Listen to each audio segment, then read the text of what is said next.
Just the first question, how did you feel in that second half? In the first half you got a nice lead, second half sort of Newcastle come back fighting. Were you a bit nervous that you might not get over the line?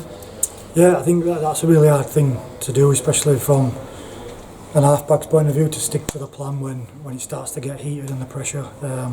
But that being said, we've had a bit of practice at that, where we've had a few close games, so it puts us in good stead whenever we get a little bit under the pump, that we know what the plan is, we know how to tick it off, and it does make you feel a little bit better.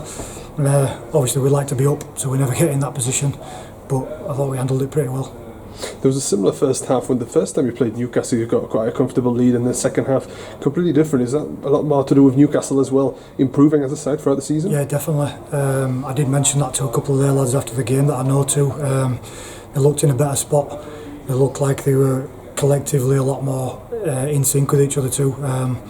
They had a bit of adversity before the game with another half missing, a bit like we did, and the big bodies, and they didn't stop, which made it really hard for us. That being said, we were still pretty confident, regardless when it got tough there, that we could win the game. I presume next week is off. Obviously teams are not going over to Toulouse. How good will it be to have like a week off and prepare now before the next 5 games? Yeah, well, we sort of built it up like that. We've had a bit of a heads up that we might not be going to France for a little bit, so we wanted to finish this block of games before the break unbeaten in that sense, really. So for us to go 9 in 9 going into the break's good.